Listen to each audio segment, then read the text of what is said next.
Sénégal, bonjour.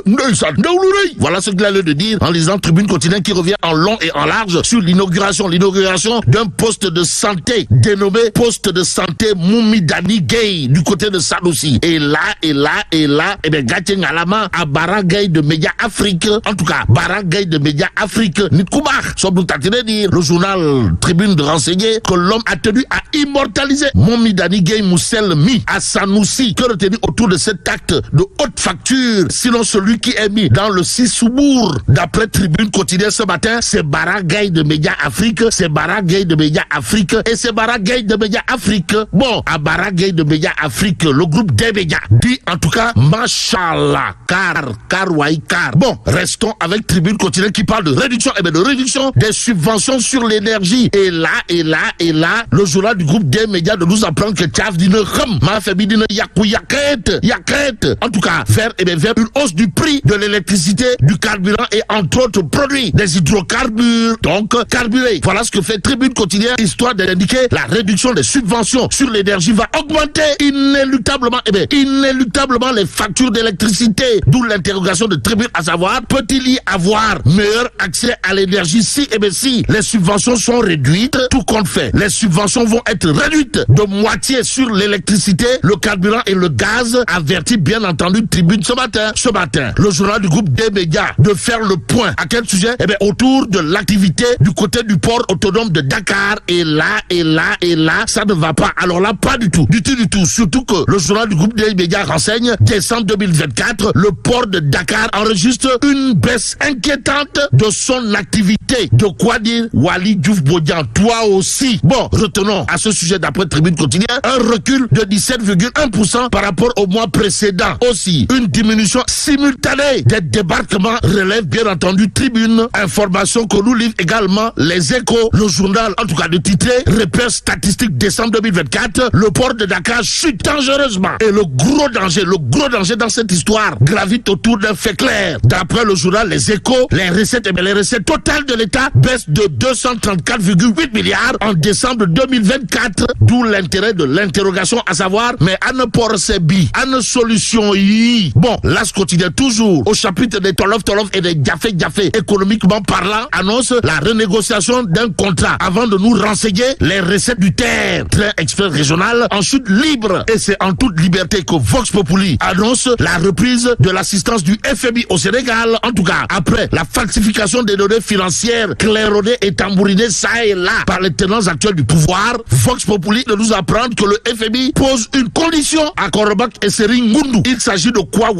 de la résolution de ces erreurs de déclaration conformément à la politique du FMI et une condition préalable aux discussions sur toute future assistance financière du FMI, souligne bien entendu Vox Populi ce matin. Le journal toujours au chapitre de la reprise de son assistance au Sénégal après la falsification des données financières, piaillé à tort ou à raison, de nous apprendre que selon Julie Kozak, le FMI n'impose aucune sanction en cas de fausse déclaration, pour ne pas dire de déclaration pachal foroch. En attendant, restons avec Vox Populi ce matin qui parle de ministère de l'Environnement. Pourquoi faire? Pour nous dire que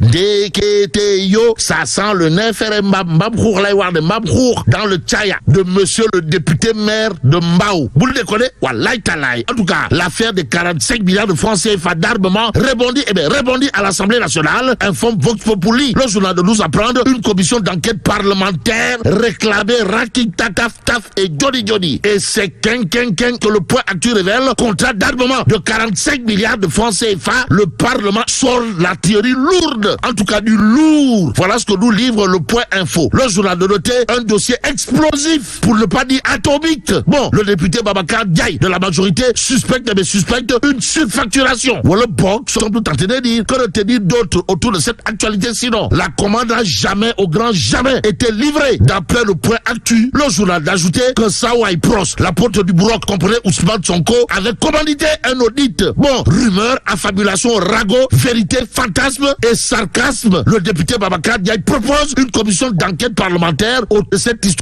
histoire de contrat d'armement de 45 milliards de francs CFA. Informe le point actu ce matin.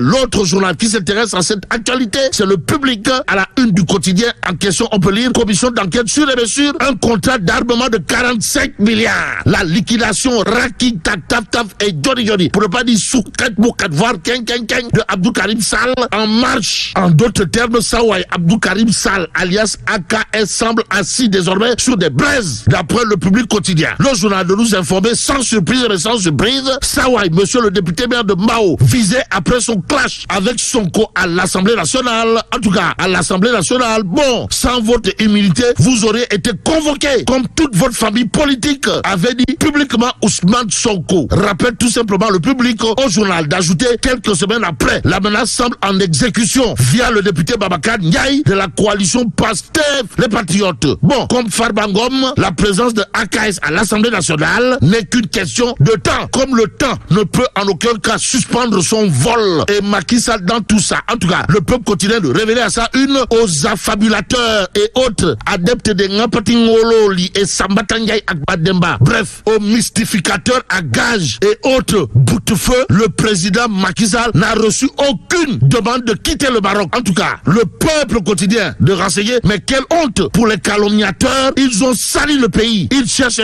à salir Macky Sall et sa gestion. D'où notre intérêt de prendre direct du ce matin, le journal, en tout cas de livrer la position magistrale, pour ne pas dire monumentale et même cardinale, bref, cathédrale du journaliste Mamadou Ly, qui tient à dire à qui veut et à qui ne veut le savoir quand le président Macky Sall perturbe les sommeils. En tout cas, Mamadou Ly, journaliste chevronné de son état, dans Direct News, de noter sans fondement aucun, frisant, un abscon ridicule, des rumeurs bruissent depuis peu, disant le président Macky Sall, non grata au royaume chérifien. Et là, mon confrère Mamadou Ly parle de gros mensonges, ou encore semble renseigner que ceux qui le disent, si on en croit Direct News, et ceux qui semblent clairs comme du biradam. D'après mon confrère Mamadou Ly, autour de cette actualité, relève d'un fait, comprenez, à l'analyse de la viralité de la rumeur et de ces digitaux partagés via des canaux qui cherchent à courtiser le nouveau régime qui n'a toujours pas l'élégance de reconnaître la maestria de l'ancien président, son excellence Haj Macky Sall, même s'il profite des projets qu'il y a laissés pour essayer de meubler ces 10 mois de règne dont la vacuité en réalisation n'en finit pas. Il appelle que le président Macky Sall gêne. Note bien entendu Mamadou Ly, journaliste de son état, dans Direct News ce matin, au-delà du gongo adressé à Macky Sall par mon confrère Mamadou Ly dans Direct News, le journal de s'intéresser à la réaction au vitriol de Babacar Mbaye Ngaraf. À quel sujet? Au sujet du pacte de stabilité sociale. En tout cas, Ngaraf, Babacar Mbaye, de jurer la main sur le cœur avant de dire à haute intelligible voix non, non à un pacte de trahison sociale. Pacte de trahison sociale, diam. Tout compte fait. Les syndicalistes ne doivent pas, alors là, pas du tout trahir les travailleurs. Ils doivent porter le combat contre ces licenciements sans précédent. S'ils veulent mériter les cotisations des syndiqués, dira bien entendu Babacar Mbaye Ngaraf. Si on en croit Direct News ce matin, il y a dans Wolf Quotidien Abdoul Mbaye qui s'intéresse à la campagne arachidière. Pourquoi faire? Pour réclamer des comptes. Tout compte fait. Restons avec Wolf Quotidien pour terminer. Le journal de titrer défense de Sonko par de hautes personnalités de l'État. Pastef, les patriotes en mode parti État. Et là, mais la tidong de Tchei Allah. Foudu Diabati. Bon, que Dieu préserve le Sénégal.